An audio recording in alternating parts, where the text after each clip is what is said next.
From every corner of the earth sits glorious architecture. Magnificent structures that allegedly have no connection, yet very similar designs. This style of architecture, riddled with elegance and purpose, can be found in your neighborhood or in the middle of nowhere.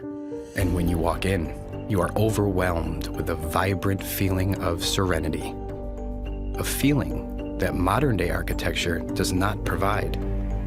The concept of a timeline that once existed, where structures were created with a completely different purpose.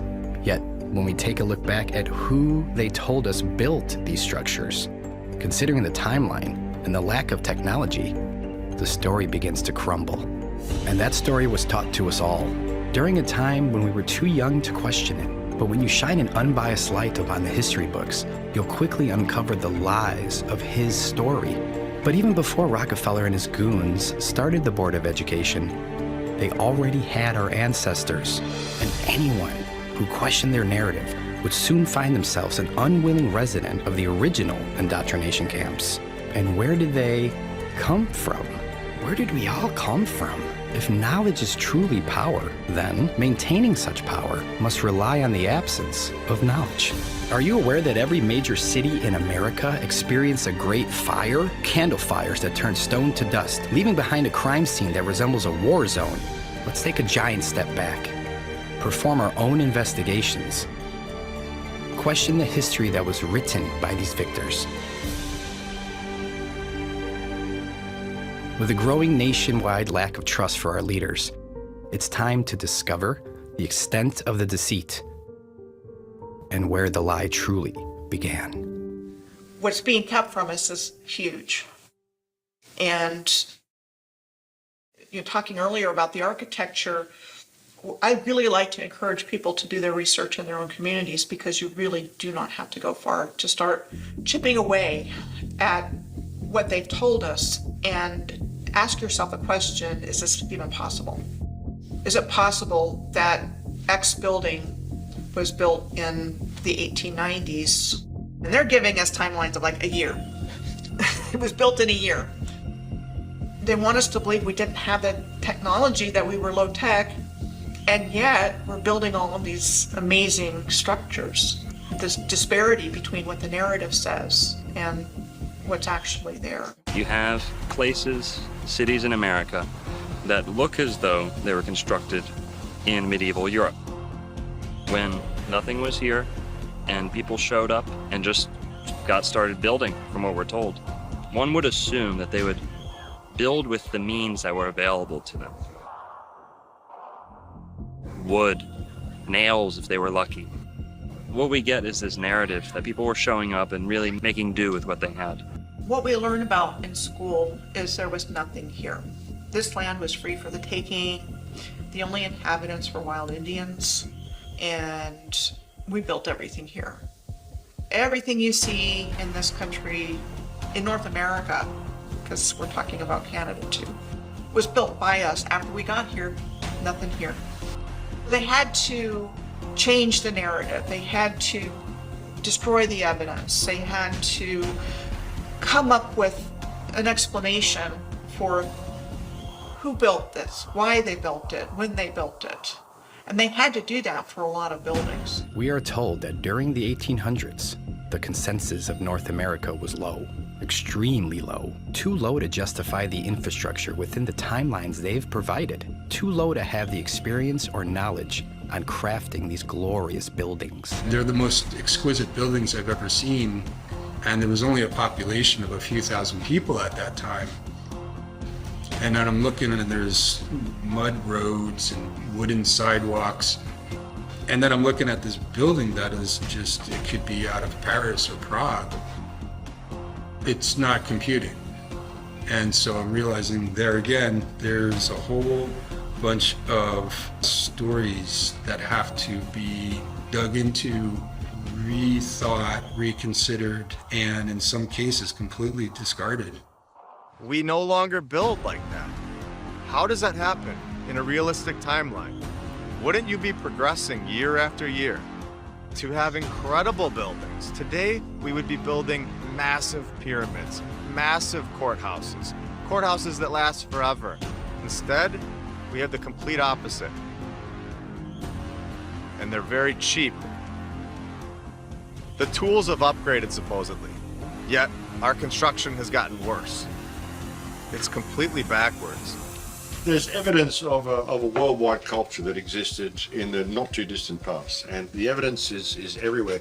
It's an interesting thing because, like, I've spent a lot of my life looking into ancient history and traveling around the world searching into the past.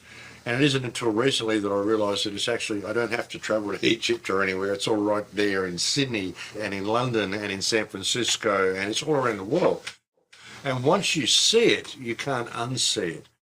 All you got to do is look at the civilization you're living in with the right type of eyes, and you're sort of looking around your city and you're going, well, hang on, what's this building doing here? And why is there a building just like that in the Philippines? Why is there one in Japan? Apparently Japan's borders were closed, weren't they? Why are we finding what we're told is Greco-Roman style architecture in every country on earth? Was it really Greco-Roman style, or is it evidence of a culture that existed, a worldwide culture that existed right around the world in the not too distant past? If I took a picture of this building behind me and asked any of these people, where do they think this building is in the world? I guarantee you most of them would say Rome or Europe somewhere. But no, it's right here in San Francisco. We have buildings like this all over the country, and they want us to believe that they were built in the early 1900s or the late 1800s with horse and buggy. And there's just no way that's true. These buildings were built by the prior civilization, master builders, the old world order. This is the architecture I'm talking about. You'll find this anywhere in New Zealand, Australia, Hong Kong, North America, South America, all over Europe. It doesn't matter where you are, this architecture is replicated. The weird thing is, they akin it to being all built around the 1870s to 1900 mark. So all of the world just shit out of nowhere at the same time. There was nothing before it. Does it make any sense? I don't think antiquity is a long time ago. I think this civilization went just before us. You know, the Edwardians are supposed to be around the time of the First World War. So within grandparents' living memory, yet we know nothing about them. It's the control mechanism that covers it up with the education system. They got the news, they got the narrative, they got, you know, the mainstream to tell you how things are, but the reality is completely different. History goes to the victors, okay? Somebody invaded this place and took over a beautiful, through jealousy, using trade routes, using the sea, and they took over this place. They covered all of this fine architecture with their iconography. So there's literally been a cover-up of history more than one way. If you look at Capitol buildings all over the earth, they look the same. They do. They've got columns, they've got domes. It was not random. And every story we're told in our historical narrative about how a place got started was some guy was the first settler there, bought some land, subdivided it, sold it, and pretty soon you have a city. But the whole narrative is based, especially in North America, that there wasn't anything there, and we built it all. You could look at it, the whole building was a work of art.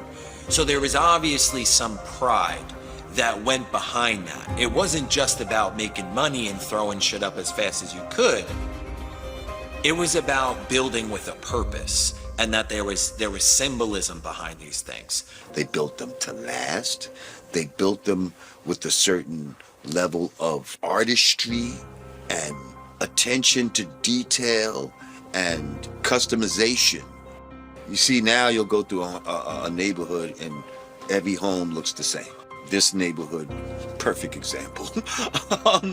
But everything had its own identity, and it was steeped in customization and ornate attention to detail. We don't get that now. You don't get that now. Even when you look at the beauty of the buildings from that Tartarian era, if people were actually paying for labour, and you had to get carpenters in there, you'd never build buildings like that if you're working by an hourly rate. You'd just be getting it functional. People used to build that stuff because they love to build, because beauty is actually a function. Beauty is actually a function of a creation. When you're living in a world of beauty, your soul is expands and it's expansive. You can create. You can become all that you can be. And if you can become all that you can be, you sure as hell don't need rulers. So that's why they don't want you to know about any of this sort of stuff. No, no, we're at the pinnacle of our civilization now. This is the best it gets. The best we've ever done. Look at the quality of these walls. Hey, fuck that Gothic shit. Look at this. You know? I mean, yeah. When I was like 8 years old, I started researching the pyramids and stuff because no one knew how they were built, you know? So I started looking into ancient history. And as I said, I'd spent most of my life traveling around the world looking at all these ancient sites, and then suddenly you see this civilization that's right there under your nose. It's been there the whole time in all of our Western cities. They covered everything up. It wasn't just inserting the Dark Ages, they changed everything. So when we start even trying to piece it together through the history that they've given us, how do we know any of these places are even the names that we're told they are? How do we know any of these things? How do we know any of the history is true? Because it's not they just put it all together and just shuffle the deck and throw it out to a bunch of countries and name them whatever they want. So it's become extraordinarily difficult to try to trace it through any mainstream history records. All we've got to really go on is the architecture itself. It wasn't thousands of years ago, it was just hundreds of years ago. Even if you go down to South America and look at some of the temples down there, the edges on them, the beveling on them, this is only a few hundred years old. This is not old ancient structures. These are new walls. I've gone there and looked at them myself. And nothing is what they tell us, you know, everything is a lie. It's just how big the lie is, you know, and the bigger the lie is, the easier it is for people to believe it. There's a lot of architecture in the world today on every continent of buildings that are much, much larger than you would think people of our height would build. And so I gave the example of the Supreme Court building in Washington, D.C. as being one of those buildings. The Basilica, the National Shrine at Catholic University in Washington is another example. A huge, huge building. Look at the Texas state capitol. It's incredible. You've got these pillars around the whole area. It's kind of the same thing as the Vatican. I do wonder about Iolani Palace. How old is it? And one thing to look at is it took them 2 years, from 1880 to 1882. How did they build that beautiful, beautiful building? Was it building here longer? Was it here before Captain Cook? There's no construction pictures and there's none of that stuff. So no power tools, horse and buggy. How is that even possible? When you have St. John's Cathedral in New York City, that's not a style of cathedral. That's the real McCoy. Could you imagine that being built today? I think that everybody would go crazy. They have no legitimacy whatsoever, except to trick us and convince us that they do. And that's how they've managed to get away with this. So they could insert themselves in and set themselves up as overlords. Stone building is not just something you can pick up and teach a convict in a matter of weeks, like we're told about Americas and Australia. Truly, that's how we're told these countries were built. Just extremely sophisticated and technical engineering involved. And you know, there's so many questions that come to mind. How'd they do it? If they were our size, how could they even accomplish this with the technology we were told we had at the time?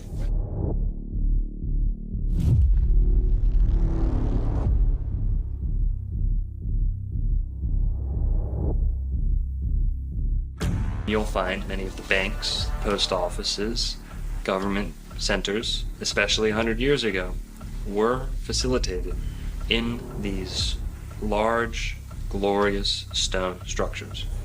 So, number one, the rulers wanted the stronger, more durable, more imposing structures for themselves. That sends a message to the people you're ruling over.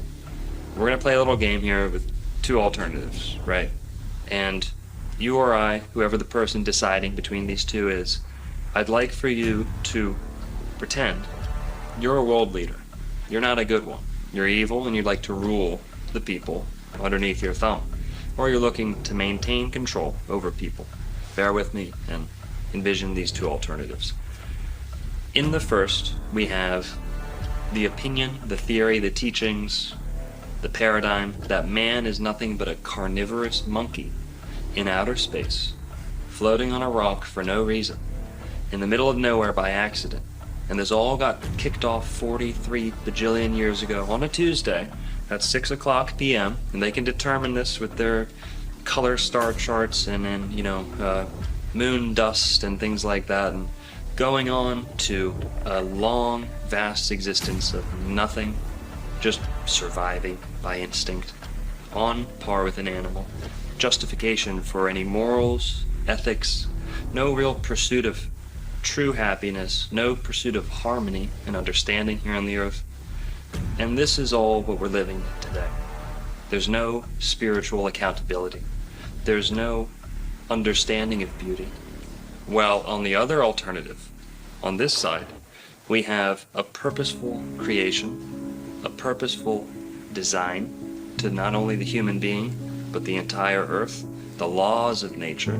No theories, only laws ingrained into existence, woven into the fabric of reality by the designer, the creator, not in a linear sense, not, back then, this many years ago or that. It doesn't work that way. This is the fabric of what we live in. There is a value placed on beauty. Why? Because God has a beautiful creation. In order to return the favor, mankind has an impulse to create beautiful things. In recent times, this has been robbed from us, but nonetheless, it's in the soul of every human being to not only value beauty, to seek it out, to place a high emphasis on it. This is how the ancients maintained their ways of life. Geometric, proportional laws of beauty.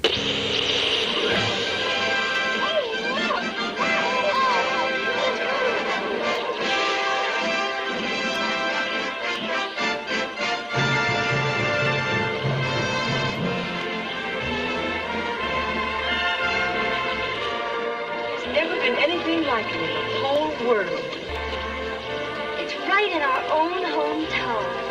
Grandpa, they'll never tear it down, will they? Well, they'd better not. Well, they didn't tear all of them down. Not that they put them up in the first place. The World's Fairs showcase many of our ancient structures in their grandest form. Yet, we are sold the story that these are alleged temporary buildings, all being built in record-breaking time for the purpose of a worldly gathering, a gathering to showcase new technology, or perhaps just taking credit for the old. With so many lights on display, one would only assume that power plants and electrical resources such as wiring and even electricians were widely available. However, during this time period, that wasn't the case at all. Therefore, how were these vast areas in the late 1800s able to light the evening sky, like a modern-day theme park? Or was there a different method for harvesting energy? Now ask yourself, what part of these magnificent buildings look temporary? What part of these buildings look rushed? And most importantly, what part of these buildings look new? Or you can just believe these guys. With these World's Fairs, it was all brand new. This is what they tell us. It was meant to be temporary, so they used plaster of Paris and wood and all these other structures. And if you look at the pictures, that's not what you see.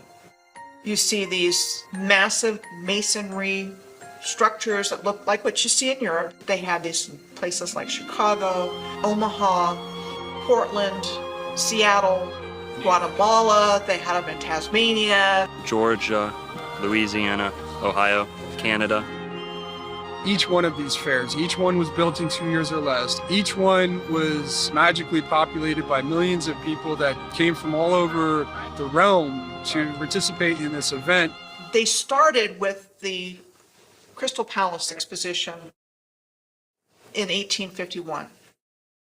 So what they tell us in 9 months, from the moment they conceived of it to when it was built, it was 9 months of getting it all together in this gigantic plate glass structure with fountains and trains and all the bells and whistles. Now, supposedly, they moved that entire structure to a different location in London in 1854, and that in the 1930s, that burned down. So, show pictures of this Crystal Palace structure, which is massive, and all the things that are there. Oh, we have to move that, no problem. Oops, it burned down, which is typically what happened to a lot of these World's Fair structures. If you could erase it from history, people don't see it as a potential future. And I think that in itself is, for me, the moral of hiding history, about hiding the old world. It just doesn't make logical sense to me to build something so grand and then just destroy it. Really, those was an excuse to take existing infrastructure, build some little bullshit around it, and then when you're finished with your so-called fair, it gives you an excuse to tear everything down and nobody questions you. They might have built a couple of these buildings, and you can actually tell the buildings that they built because they look like dog shit. Now, we have buildings that can hold 10,000 people, huge, giant buildings that look like they were made for a larger race of people. Where they say they built it in 2 years, 600 acres, which is, I think, something like 27 million square feet. It's absolutely insane, the amount of architecture they say they built in 2 years. As an architect and somebody who's been building my entire life, designing houses and buildings for 20 years or so, the time frames that they allow for just the planning, the idea that that could just be planned out in 2 years begs credulity. They had these ornate buildings with all kind of moving sidewalks and crazy technology. They had ill things with so many lights, electricity, when electricity was supposed to be a new thing and all of that. They had shit that was like something out of a dream, bro. Well, these are the expositions. They were fully electrified. You know, some of these examples, so they're electrified before electric was a thing. You know, the first electrified city was supposed to be Buffalo. First electrified building was supposed to be JP Morgan's in New York, all attributed to Edison. But these things, you know, some of them 1890s, fully electric, and it would have been free energy. They didn't have massive plants to generate electricity. The first one in America was in 1876, and that was the Centennial World's Fair in Philadelphia. The one in 1901 in Buffalo was a major one. The 1904 in St. Louis was Louisiana Purchase, and then the Lewis and Clark was in Portland the following year. If you define the word exposition, it's telling a story. It's setting the stage, the narration. So these World's Fairs were used as, this is the narrative that we want people to believe and go home with. The World Fairs served to get people with the new program. They said, trains, incubator babies, this is the new norm. Fast forwarding people into the modern industrial age. Everyone's wearing the same beaver hats. Everyone's wearing the same three-piece suit. You know, it seemed like individuality had ceased to exist. The World's Fairs served the purpose of indoctrinating. The World Columbian Exposition was one of the most superb. In Chicago, Illinois, formerly known as Chilaga, had some of the most beautiful stone masonry in the world. The area was nicknamed the White City, as each building was strategically painted bright white in an attempt to hide the inevitable aging of the structural entity.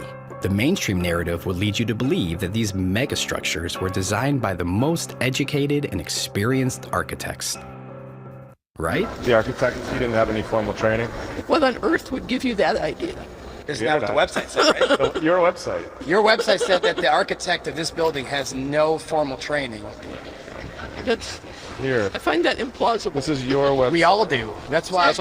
I'm not sure if there were even any schools of architecture back then. How did they know how to do this, though? That's what we're asking. This is not built for dinosaurs, the Field Museum. It was built for something else. It's not to show off the fake dinosaur bones. It was for something else. When you walk inside, you can see the doors are much bigger than the size we are.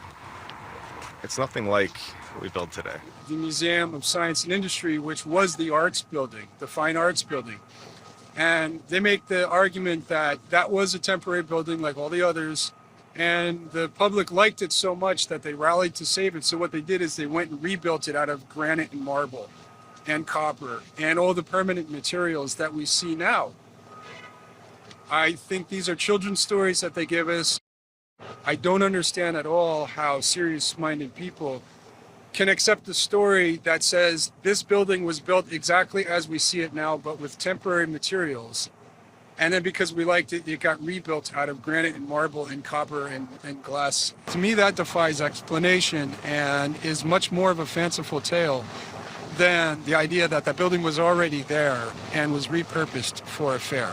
This one connects to the Shed Aquarium, I guarantee it, and it connects to a lot more buildings around this area. And it's not just here, it's in every single city in the world. You know we on top of water. We're on water. We on water.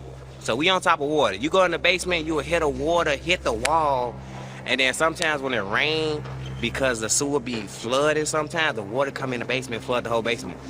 Oh my God. Thoughts on that? That's exactly what we're talking Last thing about. before we leave it, press him on that. What do you got on that? Okay, so there's massive tunnel systems throughout all of these buildings everywhere in the world. Yeah. So you're telling us right now that there's tunnels. Basically, there's a basement here. This building is much bigger than we can see on the ground surface. It's a basement. It's a basement here. When the wall you hit, when you go in the basement, we do rounds. What we call our rounds called the ground level, and then we got upper level. So we go downstairs to certain hallways. You will hear water hitting the walls. Wow. You have seen the tunnel systems underneath these buildings? According to the information gathered from my grandfather, who got here in Chicago in 1969. Well, before that, as far as for what we have here from museum we're in now, from the Field Museum to the Shed Aquarium to Soldier Field, there are the pathways underneath that are all connected.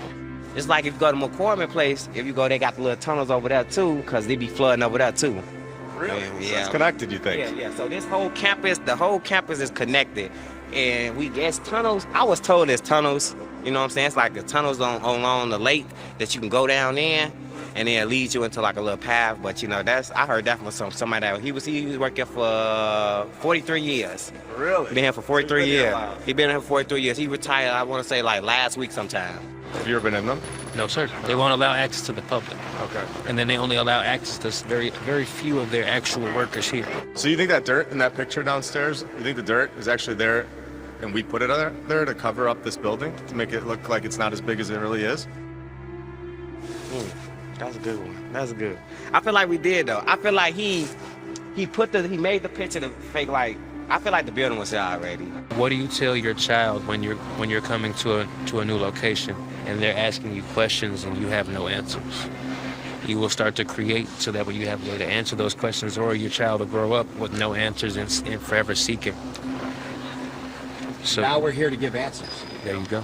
When they say that these buildings were temporary, what they're basically suggesting is that it's a full-scale model. That is going to be occupied by thousands and hundreds of thousands of people that are coming in and out of these fairs, where they're going to hold together through brutal winters, through hurricanes, through potential earthquakes, with hundreds and thousands of people occupying these spaces. The liability on that alone would have shut the whole endeavor down from the beginning.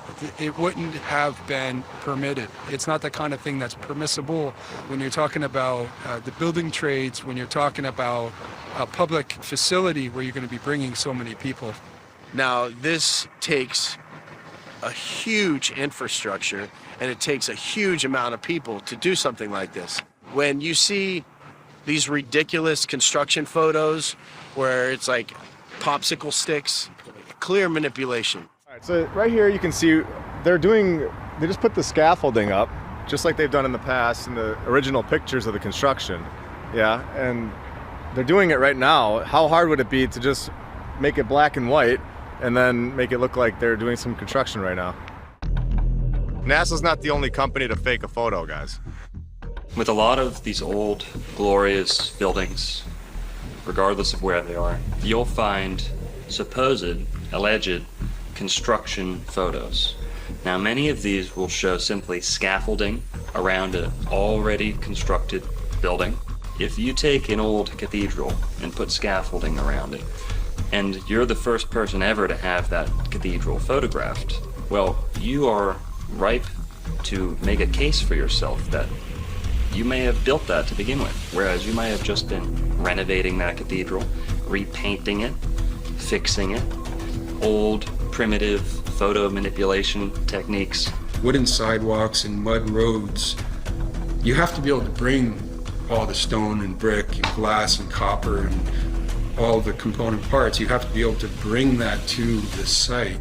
And so just the roads alone, like you can scratch and sniff any aspect of this and the story starts to crumble. But if you're printing these in books or you're presenting them like on maybe a TV documentary, let's say, and it's just an image that's going to come and go, and 99.9% of people looking at them are not even going to scratch their head. They're going to just say, well, there it is. There's the construction photo, and I don't need anything else, because why would I question that? That's absurd. Also, you'll find good old-fashioned cut and pasted, someone with an X-Acto knife out in a early primitive darkroom slapping together photos that actually don't belong together to begin with. This technology of its day was a sure way to make multiple images and combine them into one.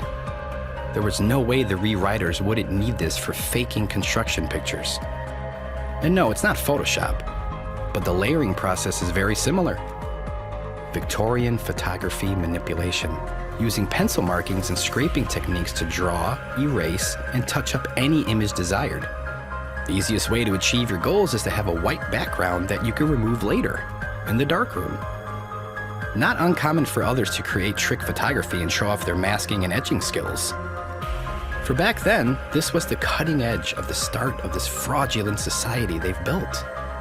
They take an already completed building and they whitewash the skies. They call it vanilla skies. They'll blotch out the sky and cut away from what they want to leave in the photo. They can cut away what was there and replace it with a gray or white vanilla colored sky. Vanilla sky, where the background is cut out and you can see the crop marks, you can zoom in and see where the edge of the building there's a little bit of a blurry edge. The sky that would have been the background has been disappeared. It's like, well, why would they do that? If you see one construction photo that's off, where they've painted in scaffolding, or they've taken out backgrounds, you have to stop. Why did they go to the extent to do this? You have to ask that question. And if you see hundreds of photos that are done this way, you have to realize this was an industrial scale effort to create a narrative. Exquisite masonry buildings were built in 1 or 2 years. These take time. I mean, you put 1 or 2 years just into the planning. Well, before that, you have the engineering piece, you have the design. You're not just getting a bunch of artists and builders together and knocking these things out. There's architects involved, so there's the design. Then there's the engineering of it. All of this takes time. These buildings are years in the making. And especially when you're crafting every single corner of it, like what we're seeing every doorknob, every cornice over a window is celebrated. And this is why the architecture is so beautiful. It's an architecture of celebration. You have to ask yourself this. Why is there such a lack of construction photos from the inside of the buildings? The outside's incredible, but the inside is built like a palace. There's such a lack of photos from the inside of these buildings, and they're incredible.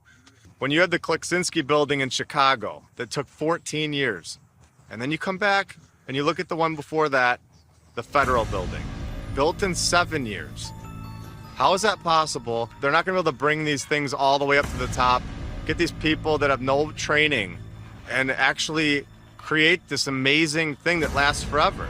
In a timeline where they tell you they were riding around on horses and wagons, where this should not be accepted. It's just not gonna happen in the amount of time that they're telling us. We know people cooked the books in other areas. We know people have manipulated photos for the sake of deceiving people, just like NASA does. This isn't a new thing. It's an old thing, but it's still being done today. You find photo manipulation. Now, CGI, the techniques have developed substantially. But back then, they thought they were at the cutting edge. They didn't think that they would be caught onto. Or maybe they didn't care. Like, by the time they figure this shit out, who cares? We'll be long gone, and Who cares? They have their stories. Everything has something to explain it within the last 100 to 200 years. I even called the Illinois State Archives building, and they didn't have information on their own courthouse that's located within 1 mile of itself.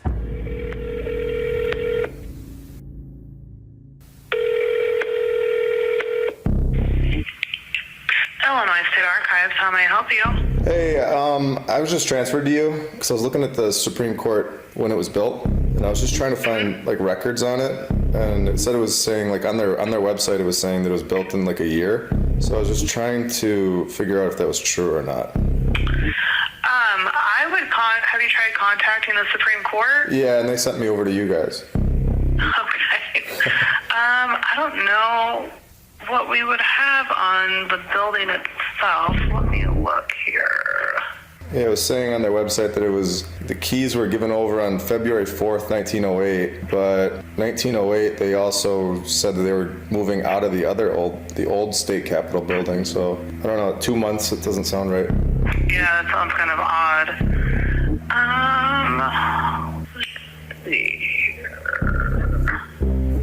I don't know if we have anything on the building itself. The stories that we've been told are basically just that. They're stories that we're repeating over and over, and we're just regurgitating what they've been telling us. You could either choose to believe it, or you could choose to research and see the truth, that these are buildings from the past civilization. I'm standing in front of the sunken ship parking garage, which is in the exact spot as the Occidental building. Now, the Occidental building was built supposedly in 1882 and was destroyed in the Great Fire. That was that giant masonry, massive 3-4 thick wall of just solid brick and stone that was somehow burned down in a fire. So this is what the modern era rolled out for us. We have the sunken ship parking garage, which is just kind of a thumb in the nose of this world that we're living in now. Yeah, salt in the wound, but I think it's just good that we remember the past and know what used to be there and the glory of the old world as it was. On a lot of these old glorious structures, you'll start seeing old cheap banners, signs just kind of get slapped on to these old glorious stone buildings. They simply don't fit together. These buildings were not intended to become money-driven establishments, and those they kept turned into such. It's funny that we never hear through the passing down of generations stories regarding any of the difficulties a nation would face building a magnitude of stone and brick palaces. Why are none of our grandparents or great-grandparents ever speaking highly of these buildings? If they were truly built in the early 1900s, do you think one of our grandparents would have been like, yeah, I was at the site and I'm so proud of building that? Or my friend, I knew somebody and he was over there building that building? Not one time. Does that sound odd? In order to build some of these buildings in a year, you'd have to have hundreds of people, like daily, sleeping there. You'd have to have people with houses located on site because they got their horse and their wagon. Are they traveling home at night? Where are these horses staying during the day when they're building these buildings? And it's just, the story doesn't add up. If it was really truly built, like they say, then there would be so much proof. And sorry, but saying that a photo wasn't available or hard to take back then, that's not gonna cut it. You've taken a photo before. Why couldn't you take another one? They transported all these materials from hundreds of miles away, and it got there perfectly. There was never an issue. It just isn't logically possible. As an architect of 20 years, I have a pretty good understanding of how materials react to the elements over time. The modern infrastructure of Seattle is at best 140 years old. There's no room in that narrative for a building to be showing the type of weathering that we're seeing beyond. So just to me, that one building alone is further evidence that this city was here for a long time. To me, it's been there for centuries. I would give this building 300 years. I like to look at a building as telling its own story. I'd like to say that stones don't lie. Stones are always going to tell you the truth. And if you look at it through that lens and you let it tell its own story, then something else emerges entirely. There are blocks stones used in some of the constructions of places like Machu Picchu, even St. Augustine, Florida, just sitting there, a hewn stone that no amount of men could have dragged. It would have taken something larger, something more technologically assisted. That is, of course, unless we're talking about people of substantial size. In many ancient books all over the world, they speak of giants that existed and alongside what we would call regular-sized people now. People who were larger might have had an easier time hauling, hewing, placing, arranging stones of this size that we see in the megaliths of the Americas, that we see in the megaliths of the whole world, may have been the result of giants.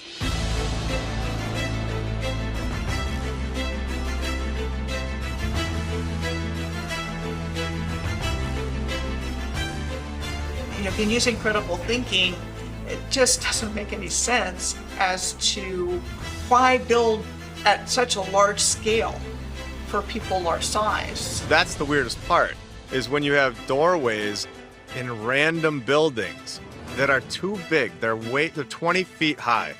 Why would you build a door frame that's 20 feet high for a population that is so small? Why would a regular-sized human, not just why, but how would a regular-sized human make something so massive?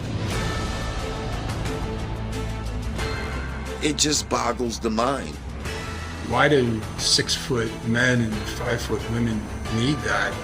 We don't do that. We build door frames that are proportionate to our size. They're just absolutely huge. Right, there's no sense. No sense whatsoever. Church is exactly the same now, just massive doors, and just like you go through a little door here to get in there. I noticed when I was in Europe last, they had some doors I took photographs of, and the lock on the door is up here. Yeah, for taller people. You have these door frames that are in stone. You can't take them away. And they're 20 feet in the air or taller. And then you have our door frame that we build inside of the door frame so that we fit through normally. We're much shorter than they were as a civilization. Think about it. You'd have to be a fucking moron to build a door that's 30 or 40 feet high if you're 6 foot tall, and you can't even reach the doorknob.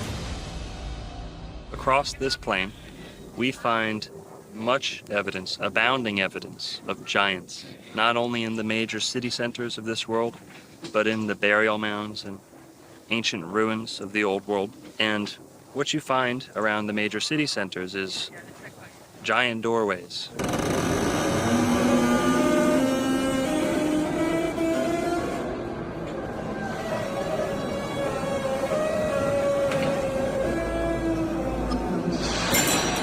We had giant books.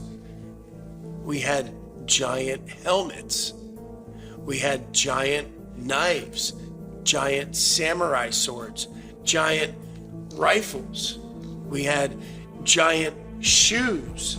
We had giant crowns.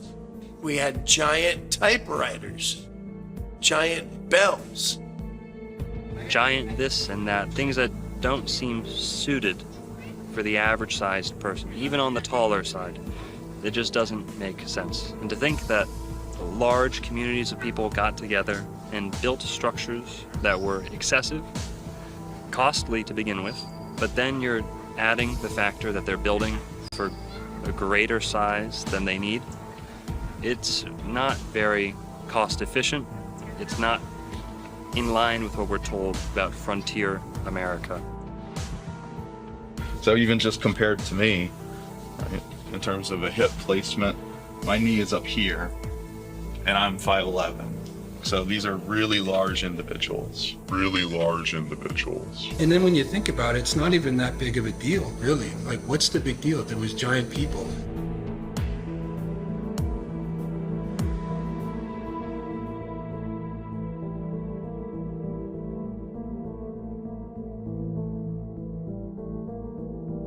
I mean, I've seen some of the unearthings of skeletons of giants and all this type of shit. Like, and what's so funny is, you know, people will dismiss giants even though there's a myriad of evidence to, at the very least, suggest that they existed, right? But there's nothing that would even suggest that dinosaurs fucking existed. And y'all motherfuckers believe in them, okay? If you were to find giant bones like that. Oh, give me that. That's yeah. That's the femur of a velociraptor. Get the fuck out of here. This is bullshit. The Smithsonian Institute has the bones. They've found this at Cahokia. And there are articles saying that they took these bones from St. Louis area and put them in the Smithsonian Institute. They're not telling us that they have them, when really we know they're either in the basement or they destroyed them or threw them away. There's so many news articles from the 1800s and the early 1900s of them destroying or disposing of these bones into the ocean. They had to cover it up. There's no room for giants in their new world, and they have to lie to us about it. They had to write the storybooks telling us that we came from monkeys. I think everything was bigger. I think everything was much bigger. I think there was more oxygen in the air. The trees were much bigger. The places were much bigger. They were better. They had all the technology. These people may have left or may have been killed off. My opinion is that they went for more land. I don't think they're allowed to be here. I think this is all an operation to repopulate this place and to be controlled by the leaders, so-called leaders. If you go back to the biblical scriptures, when the Nephilim came about from the fallen angels breeding with the daughters of men, they bore giants. It's in black and white, it tells you. Yeah. There's plenty of evidence physically. We had a race of giants. We are not that race. We are a different race. Yeah. We are a different set of people. I think we were cohabiting. I think they were doing the same time. Most of them play basketball now. Yeah, man. Well, that's it. They're in the Harlem Globetrotters undercover, aren't they? Talk of the Nephilim going into, having sex with regular people and creating some sort of mutants and all of this type of shit. Training Shaq's grandpa. Yeah. You're right. Big ass tall. Yao Ming's grandpa. We see a lot of tall people in the NBA and all of that. Is this a remnant in the DNA? It's a fact that there were giants. It's not a conspiracy theory. I mean, we have proof of this. What makes more sense? You have a civilization that's short and tiny and riding around on donkeys, or you've got a tall, very strong population that's smart and capable and have experience that are building these cathedrals and basilicas. The places that are built are massive. It's proportionate to their size. You find skeleton after skeleton exhumed from the mounds of America, from the mounds of Florida, South America. Go over to Mesopotamia and you'll find the same thing. Giant people buried under the ground. And these were whole races. These were not, one guy who gets gigantism by accident. There's still giant skeletons, giant skulls that are being uncovered randomly, and the push is really to completely discount that and say, nope, not true. But the 19th century is full of the findings of giant bones. Didn't happen a long time ago. This happened recently. Human history is framed as to convince the average Joe that all of the luxuries, the benefits, the technological advances in their life, all of those things are the mere fruits of the industrial age and an industrial way of life, and the banking systems that followed, the methods of travel that became cemented after the industrial age. In the 1800s, all of the world's inventions just shit out of nowhere. Okay, so you got literally everything from the Underground Railway to the railways, the transport system, modern shipping, the modern trades, banking, the whole thing, everything just arrives, around maybe the 1850 mark, when records started, coincidentally, because all of our birth records were never official until 1850. Before then, they were in church parishes, and they were highly controlled, as is the information in the church. So nobody can really look that far back into the past to find out their ancestry. We are convinced that to be human today is a result of ingenuity in the industrial age. This is not true.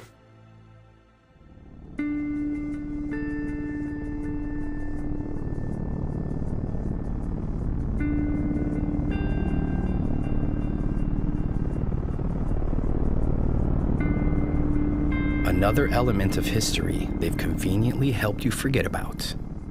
A luxurious form of travel that was promptly removed from our skies. Airships are the oldest form of air travel. They're the most time-tested.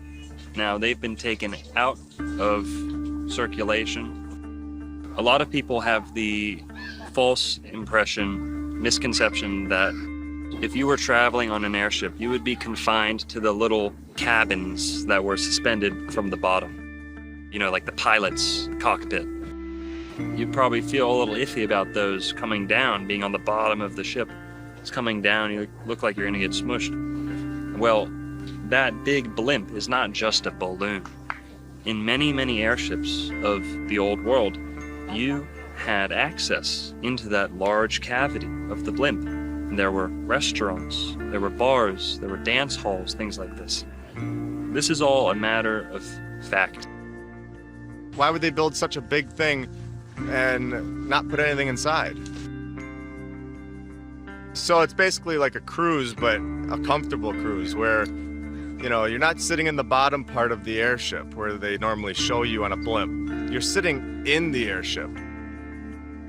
It's a beautiful place. A beautiful, easy, graceful method of travel flushed down the drains. They're actually safer than airplanes. And what we had was a mass media event in the form of the Hindenburg, which actually scared most of the world's population away from ever getting in an airship again.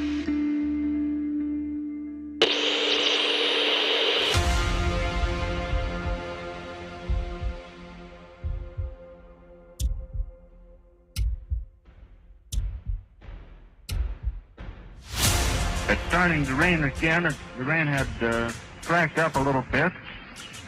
The back motors of the ship are just holding it just enough to keep it from... It's burst into flames. Get it started. It's right, and it's right, terrible. Oh my, get out of the way, please. It's bursting into flames, and it's falling on the mooring pads, and all the folks between it. This is terrible. This is one of the worst catastrophes in the world. Oh, it's like 400 or 500 feet into the sky, and it's a terrific crash, ladies and gentlemen. The smoke and the flames now, and the flame is crashing to the ground, not quite to the mooring mast. All the humanity and all the fans are speeding around it. I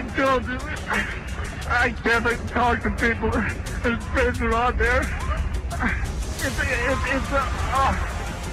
I can't talk, ladies and gentlemen. Honest, it's just laying down massive smoking wreckage. And everybody can't hardly breathe and talk and screaming. Lady, I'm sorry. I can hardly breathe. I'm going to step inside while I cannot see it. Darling, that's terrible.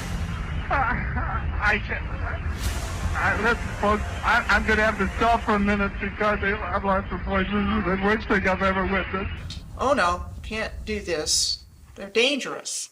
With the footage of the flaming Hindenburg, you know, falling out of the sky. Nope, no more airships.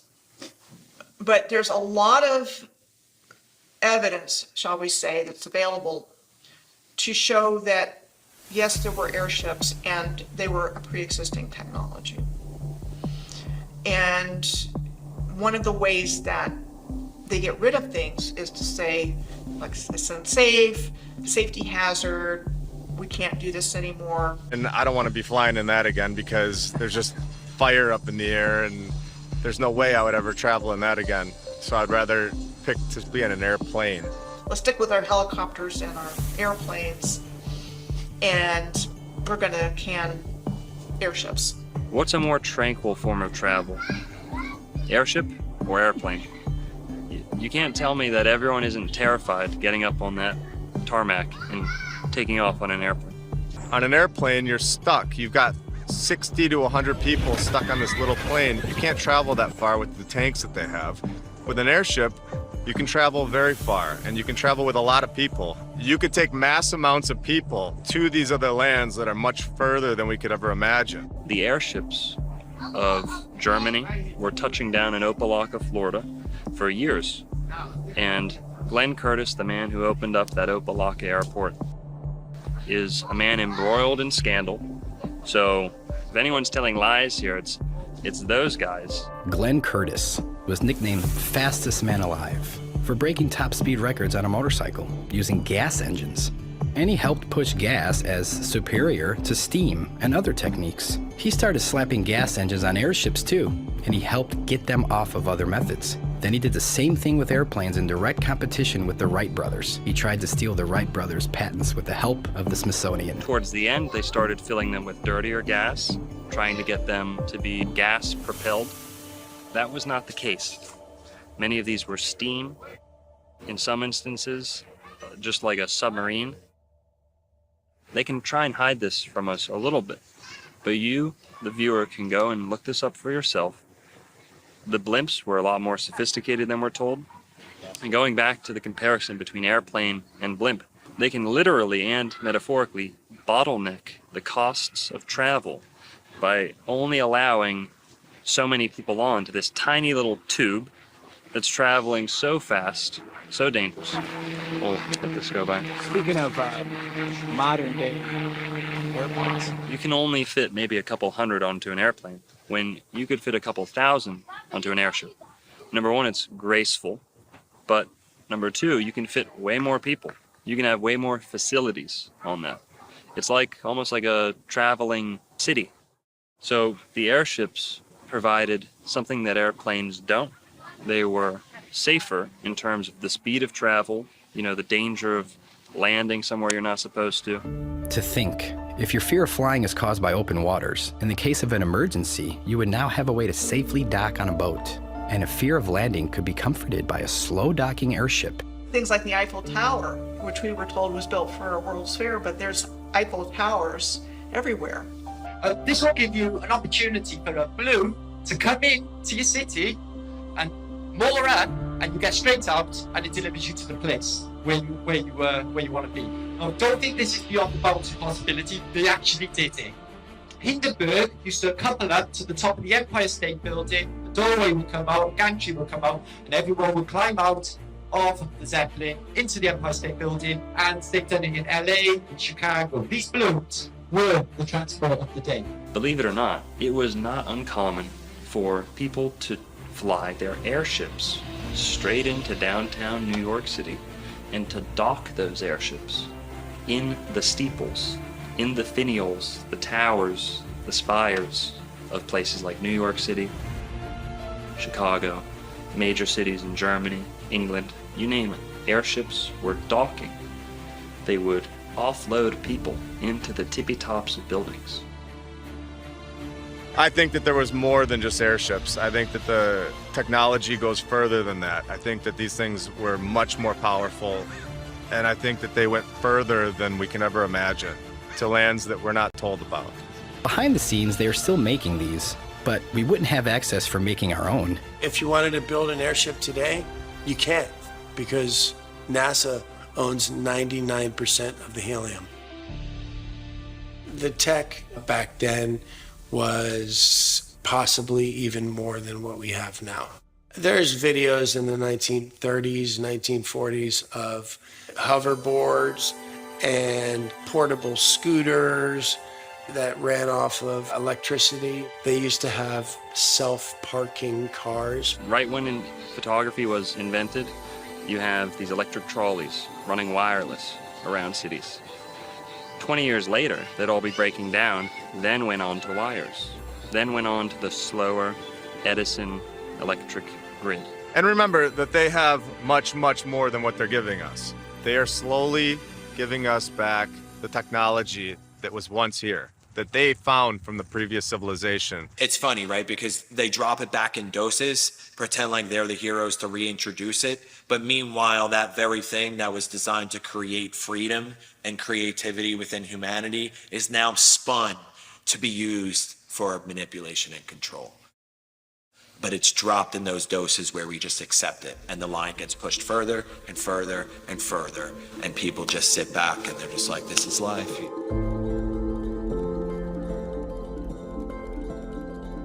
Wireless energy, powered by the ether, existed way before big oil. We all know how dirty the oil companies are, but to think about the things we could have if they never existed. An oil refining process was invented in 1854 by somebody in Pittsburgh. By 1870, John Rockefeller and Henry Flagler established the Standard Oil Company. And so it was like they needed to get a replacement energy source as quickly as possible. And they got it from this mining of resources. Back in the 1800s, mainstream academia had 18 additional elements on the periodic table of elements, ether being one of those, right? And somewhere along the line, when Albert Einstein came out with his theory of relativity and started doing lectures across the country and the world, that anybody that spoke about ether at that time was completely, like, their reputation was destroyed. They lost their laboratories, they lost their teaching jobs, like what we saw in 2020. A lot of times they'll leave the breadcrumbs. A lot of times the truth is in plain sight. So with that, Benjamin Franklin sending up the key on the kite, that's essentially you, the average American, sending up their drone with a copper wire and harvesting electricity straight from the ether. I think that the ancients understood very well that the ether is real and that there's ways of channeling atmospheric energy, earth energy, and I think that they built their buildings with this in mind. If we had access to free energy, I mean, imagine if you could just walk into the forest anywhere you want and you could just put up a little device and a resonator and you could build yourself a castle and just do it, levitate stones and just create a kingdom. Well, that's not very good for Joe Biden. How's he going to tax you? How's FEMA going to work with you in that situation? And that's why it's so dangerous to them. That doesn't work when you're introducing an electric system that is dependent upon a power source, a bunch of wires, meters, and your output that you're having to pay for, where you become dependent on a system of scarcity. This old way of doing things was based upon a system of abundance and plenty, because there's no end of the energy that's all around us all the time. There's another way of doing things.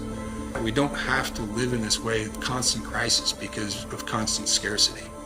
We can break through it, and I think that we're on the verge of rediscovering this knowledge at a very curious time where the old system is actually falling apart.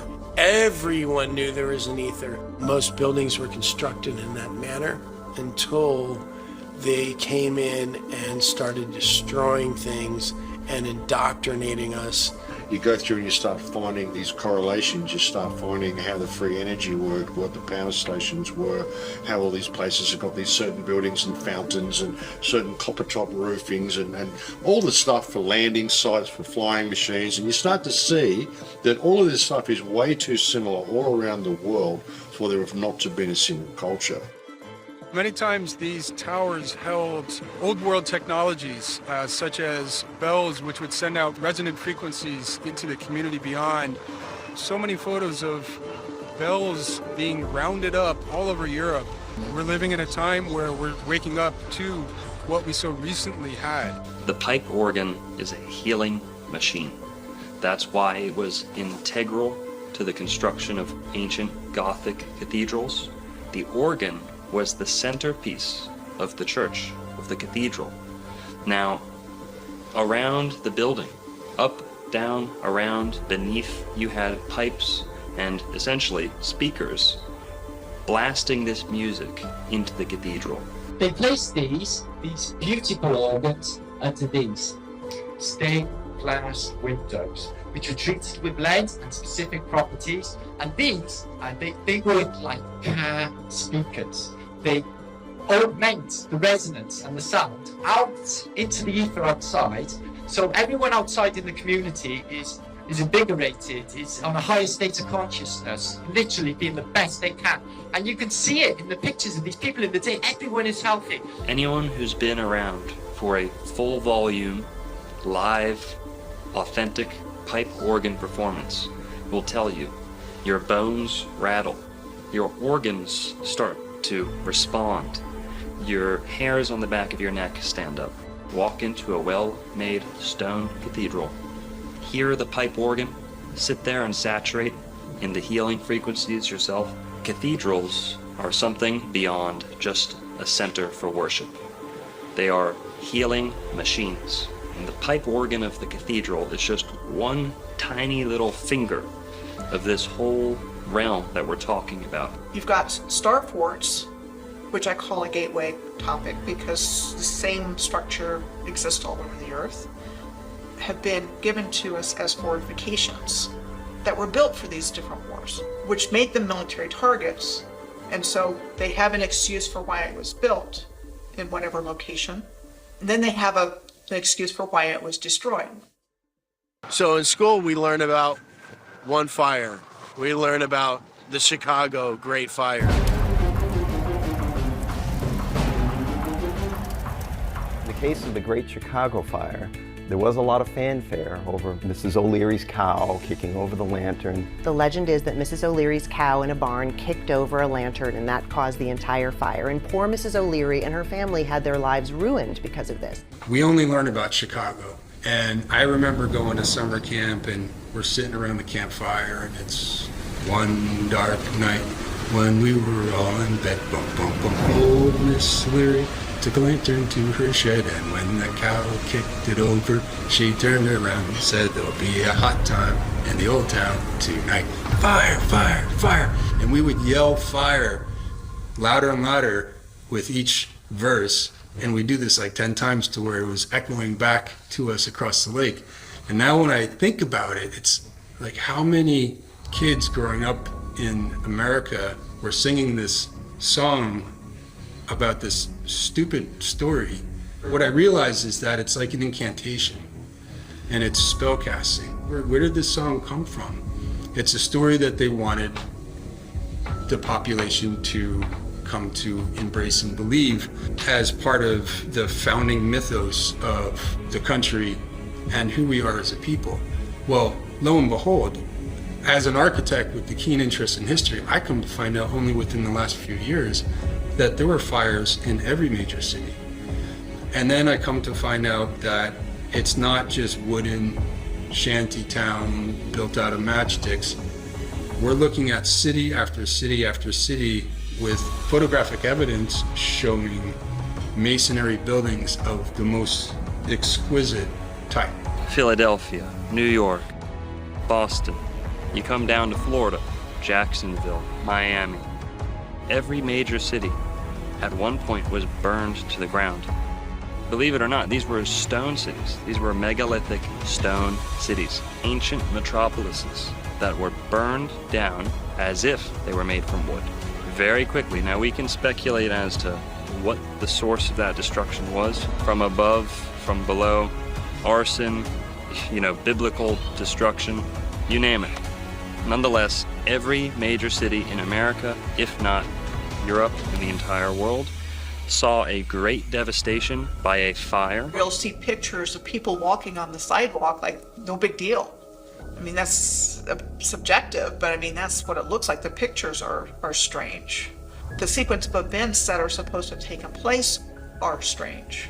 So, there's just a lot of clues, if you will, that these weren't random events like somebody wants us to believe. If you look at photos of even the buildings that still exist of the old world, they always give a backstory for why they took them down, but it's just curious why so many towers are missing now. And so Pioneer Square is one of those examples. And this was built in the immediate aftermath of the fire in 1889 is curious because it appears on a real estate map from before the fire in a fully and intact form. In order for stone to burn down, it has to reach 2,000 degrees Fahrenheit. House fire reaches the temperature of 1,000 degrees. That's half. It's impossible for any stone building to be burning down. The 1800s and earlier fires may have been fake. They try to explain away multiple buildings with fire stories and multiple courthouses built on the same site in just a year with the same architect, and they're just demolishing these buildings. This is exactly why My fireplace right here is made of brick and stone because it doesn't melt. You got to be an idiot to think that these forest fires are going to be melting brick and stone. Use your head, guys.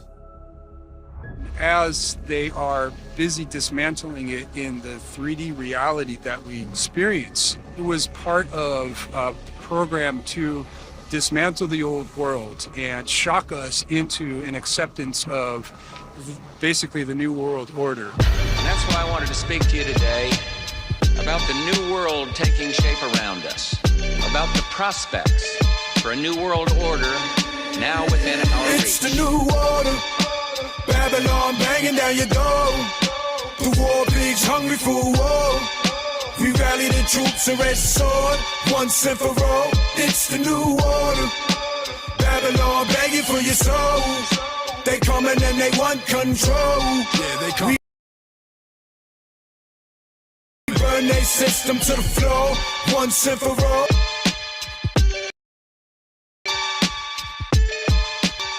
So you had what I would call reset of history according to a very specific narrative. I mean, it didn't change very much. And using the media like they do today to publish it, print it, this is what happened, these are all the details, these are all the people involved, we got it down on record. So again, they're saying, okay, everything was built out of wood, like a Hollywood movie set. Didn't hold up, it caught fire. So we came in and we built all of these beautiful structures to make sure they wouldn't burn down again. And that is told repeatedly. You look at any major city, they suffered this same fate. And I don't think it's a simple matter of, oh, they were just so stupid. They didn't know. They put candles all over the place and let their cities keep setting on fire. The stone courthouses, the stone banks, into smithereens. Now in Jacksonville, we actually had a fire where there are first-hand accounts of people who were escaping the fire, and once they thought they had escaped to a safe distance, were watching the fire, because that's what people used to do back then. You wasn't much of a fire department. They just said, well, it's burning, just time to take photos and watch. And what they actually did was they were sitting up on a hill watching Jacksonville burn. They said that things on their persons started spontaneously combusting. Pocket watches, buttons, things that were made of certain materials were combusting. This was happening back in the late 1800s, early 1900s. Cities would spontaneously combust with no sufficient cause, no suitable explanation. But they're in a covered carriage. What happens? Materials on their body are still spontaneously combusting, out of nowhere, sparking into flames. Now, how could that be the case if this is a local fire spreading to anything that it touches? These people were hundreds of yards away, if not more, from the fire. There weren't embers falling on them that they couldn't see, because like I said, they were already in the cab. So this is just one instance in Florida, and you can go look up your own city, the closest major city to you, and you'll find this same fate. You look at destruction from World War I, World War II, it looks exactly the same. So these weapons have been around for a long time. The biggest factor to 9/11 was the erasure of evidence. Erasing the evidence of the wrongdoings of the government, the financial institutions, you name it. You had evidence being destroyed. What do they call it? Jewish lightning? For lack of a better word, insurance fraud, destruction of evidence. Those two typically go hand in hand when we're talking about buildings falling down out of thin air.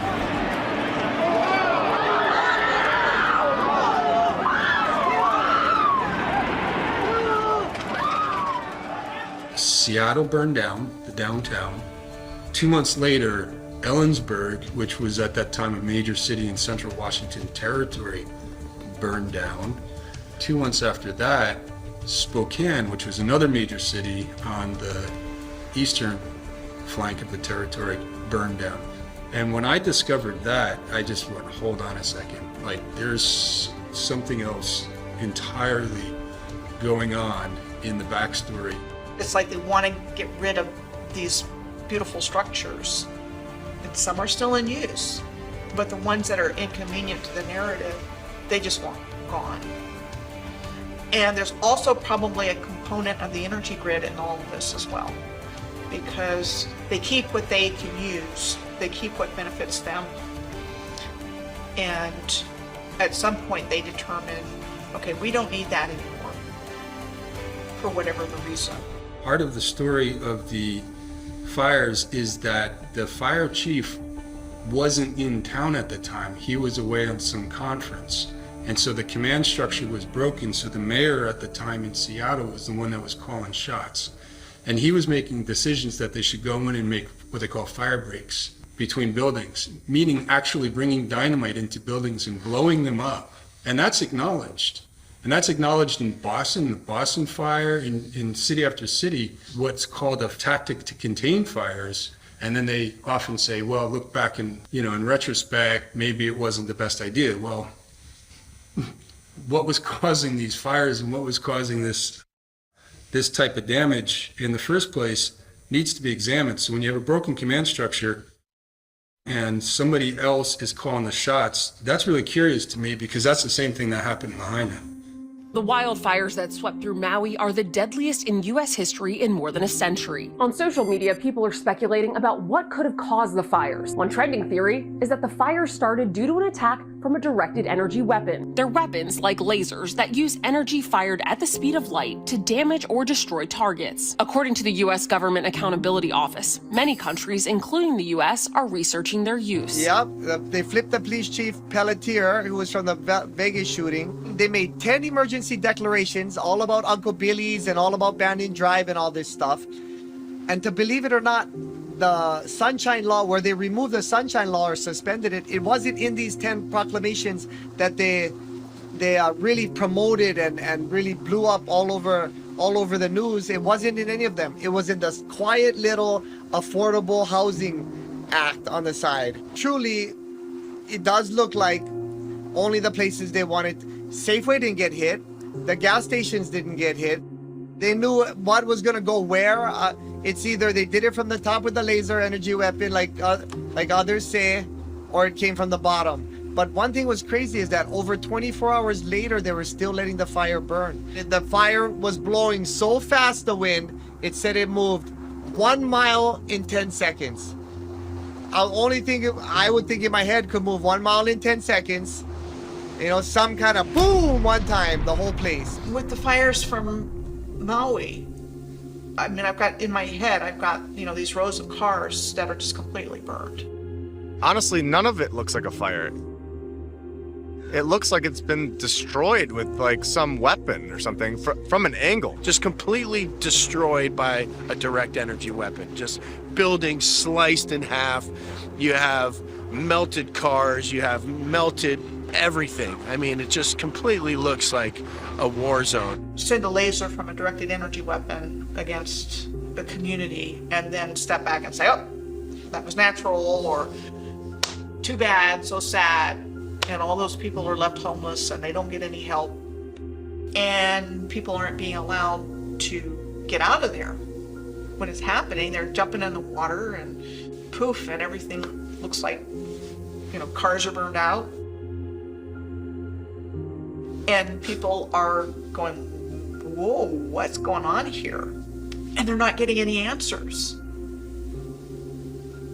And the current administration also has the slogan of Build Back Better, which was the excuse given for these other great fires. Well, everything was wood. So look what we did. We built it back with this solid brick.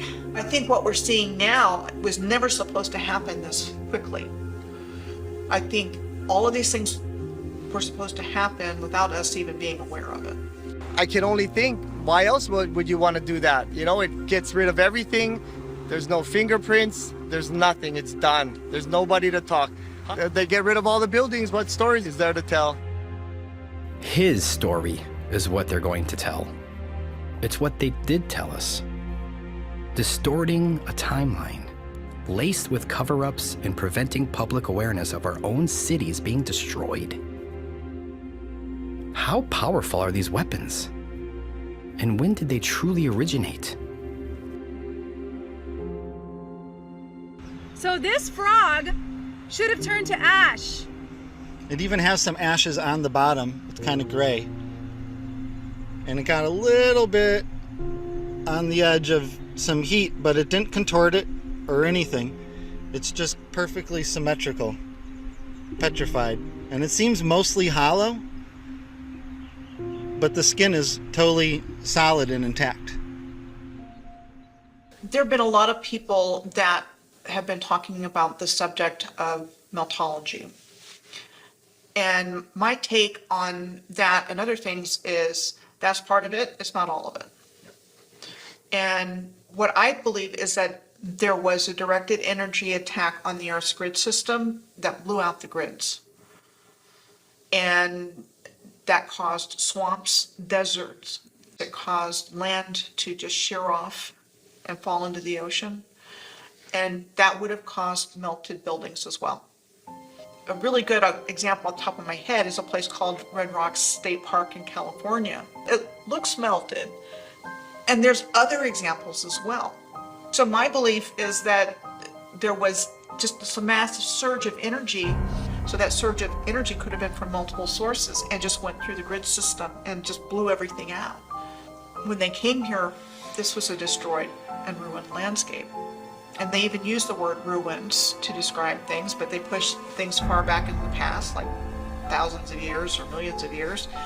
And, you know, that was so far back, we don't know anything about that.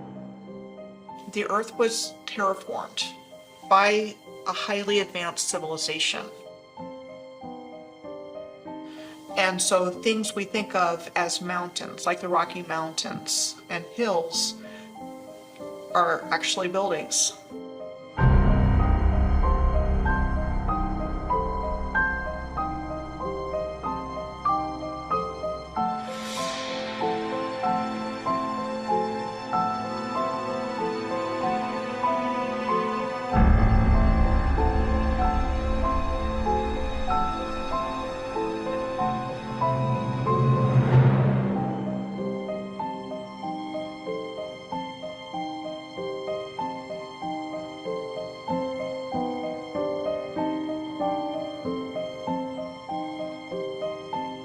When you look at the city of San Francisco from the early 1870s, and not a soul around, vast emptiness with a fully intact city, and nothing's out of place except that there's no people. And so what it looks like to me is they went into a city that was already there.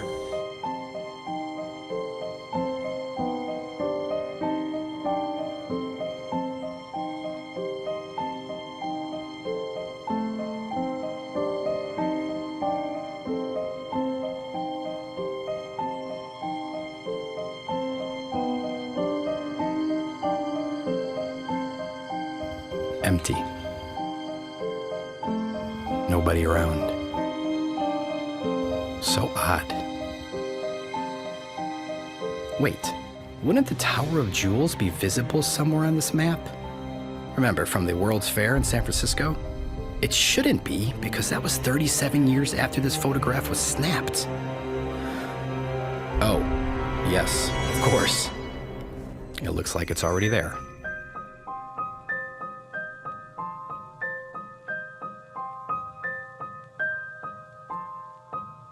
With the World Fairs, it does seem that the purpose of them was to provide us with a new narrative and bring the population to them, just overwhelm them with this fantastical realm that they were now going to internalize and then burn it down in almost like a ritualistic fashion to sear this into the consciousness of the people.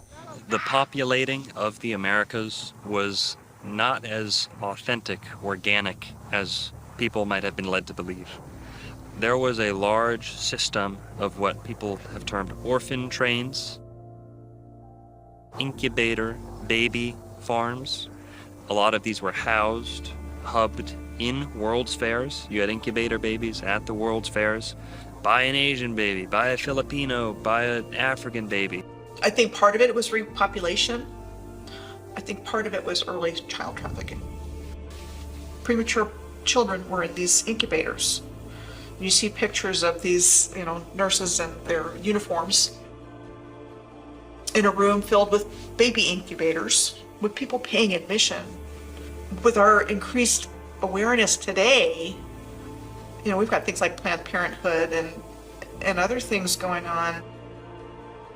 There are companies that mail kids. There's a bit on my business where somebody can place an order for a child based on eye color or whatnot, and they get delivered.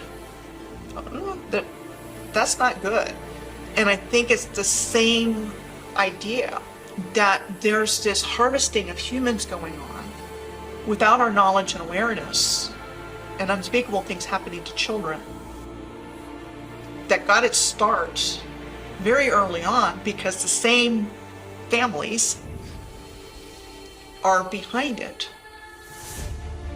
And you would see this mass migration of orphan trains and orphan boats, and you're like, first of all, where are all these fucking orphans coming from? How many orphans were there in the 1800s? Why? So everybody's learning this thing at this young age, and everybody has to go by these new set of structures and new set of rules. They have to learn this new history that everybody isn't really agreeing with, and then anybody that's not agreeing with, they have to go to the insane asylum. There is the orphan asylums for the children and the insane asylums for the adults. Now all of a sudden, John D. Rockefeller comes out with a board of education, and all of the children are sent to a public schooling system to learn their new history. What better way to trick a society than to take their children at a young age and teach them exactly what you want them to know? If people just realize that if you don't understand the past, you'll repeat it over and over again. And it prevents people from going to progress in the future. And us as a collective species, we have to get to the nitty-gritty of what really happened, what our true potential now is as a collective civilization. Because we can't rely on those people anymore.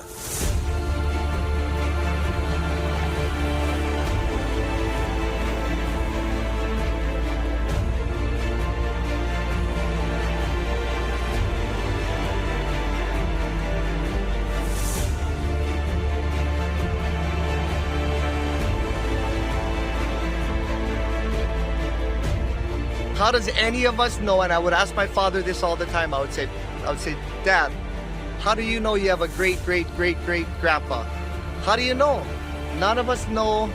It's the truth, those are things. And, people can sit there and say, you guys are off your rockers talking about this stuff. But, I mean, look who we're accepting the official story from. All I've ever known my whole life is that we don't know how we got here. And we don't know why, we don't know when.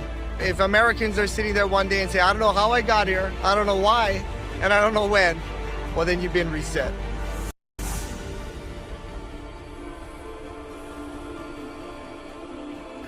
Don't believe what we say. Go out in your own communities and do your own research.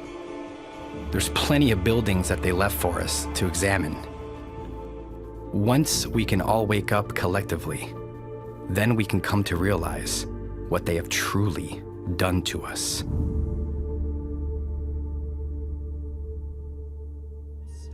Shout out Hibbler Production.